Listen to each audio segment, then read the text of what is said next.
So it's almost impossible to change, but it's certainly not impossible because we see everything on the earth changing, right? Things are giving, things are always changing on the earth. The seasons always change. The temperature of the sun, depending on where you are on the earth, is always changing based on your relative position in space and time.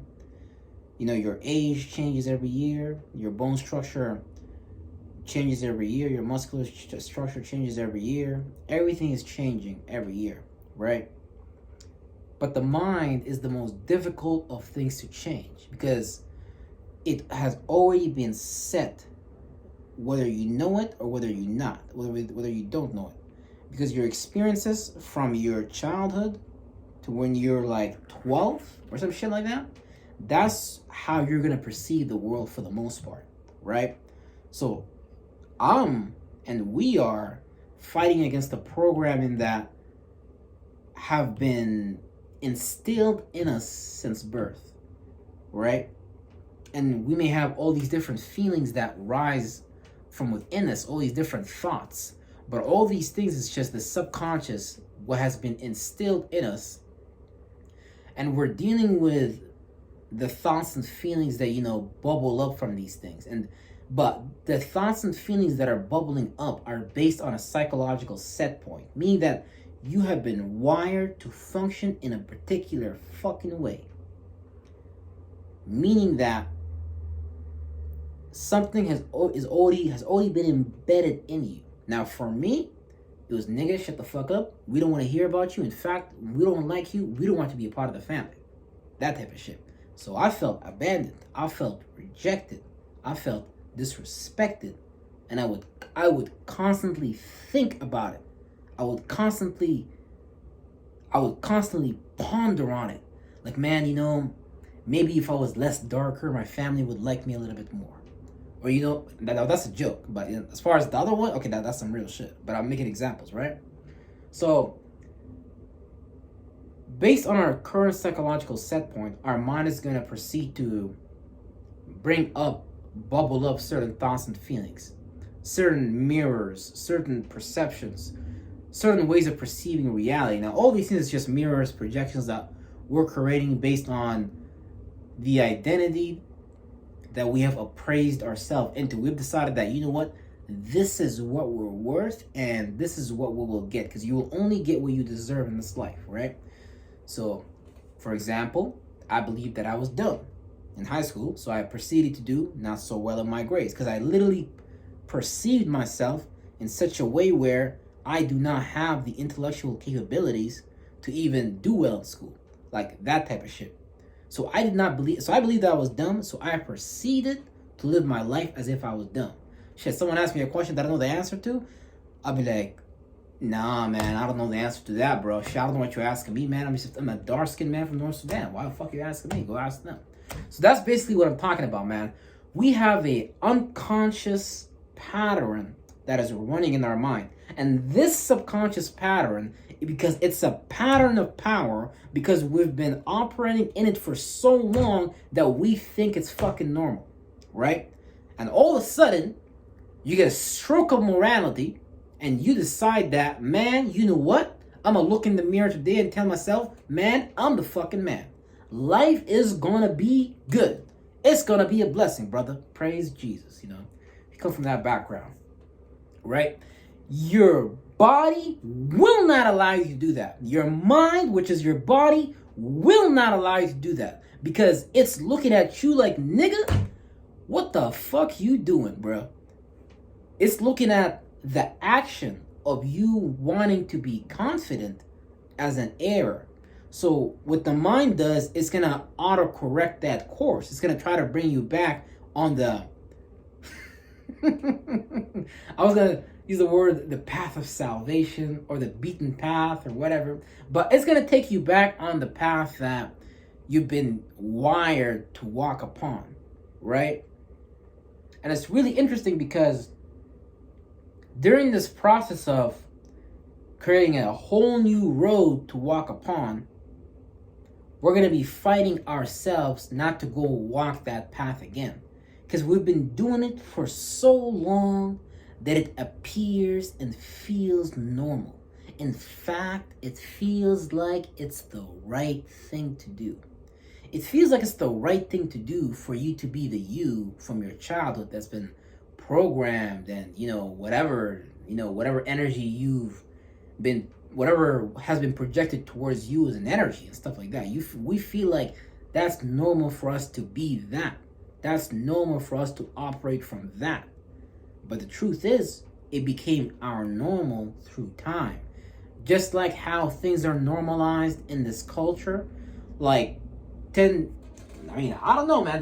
For example, like the whole LGBTQ thing, that wasn't normal. Now, I'm sure these communities existed, even in Mesopotamia and after that or whatever, but not to this large proportion, where now these things are being normalized by having that type of shit shoved in our face. So, for example, beating your children can be very normalized. And in another place, that might not be normalized.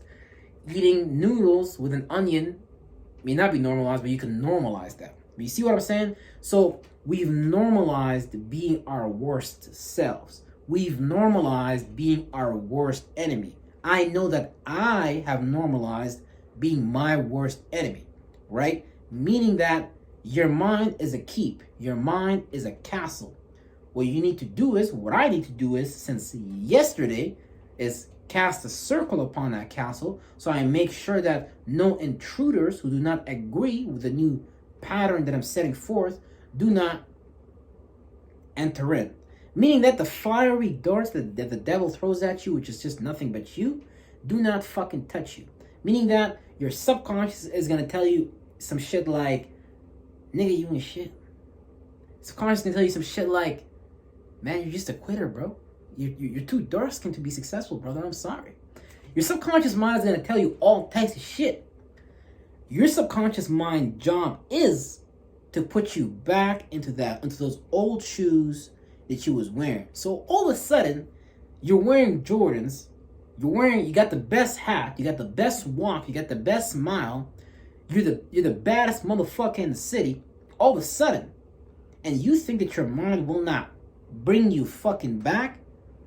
Not because your mind is working against you, it believes that it's working for you. Now that's the universe you gotta talk to, right? Because your mind believes that, because again, it's programmed. It's an independently operating fucking entity within you that has been programmed by you or by the people around you or by whatever energy spectrum you have been exposed to, right? So if you haven't even exposed to the energy of love when you was younger, you're not even gonna know how the fuck to love yourself. If you haven't even, if you haven't even like seen authenticity in this fake fucking culture, you're never gonna be authentic because you're so used to everything being fake. Like fake food, fake badonkey dogs on girls, fake chi-chis. Now you got bitches that want to be niggas that, I don't even know how you even come up with that in your mind. If I was a girl, I would never want to be a dude. If I was a dude, I would never want to be a girl because you have no self-respect for what God gave you. And I'm looking at my big ass dick because I'm like, damn, God gave me this? Man, I gotta operate this shit. But it's really interesting, right? Because our mind will always try to bring us back. So what is the solution for this? There's a solution.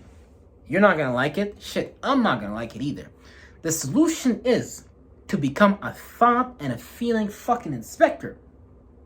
That means that you are the guard at the gate between your mind and between your subconscious and between the external reality.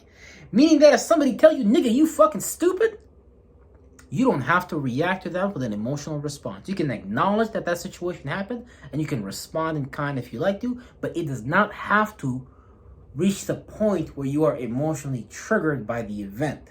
Meaning that, in fact, that person's already triggered for them to tell you that, so you probably trigger them way more than they trigger you. And, hashtag trigger warning. And you should not be triggered by your own beliefs, because I'm talking to myself. I make these videos for me. It just so happens that people are dealing with the same problems. So, hey, they just show up along and that's fucking great. But I make these videos for me, most importantly, right? Because life is about me. Your life is about you. If this video does not add value to your life, bro, What are you doing, sis? What are you doing? Real shit. Care about yourself, man. And this is a part of you taking care of you. Because if you're not the one standing at the gate of your mind and approving and disapproving which thoughts go in and out, then, and you're just open, like the border is open, like how the US and Mexico be, oh man, it's about to be a civil war in your own fucking head, bro.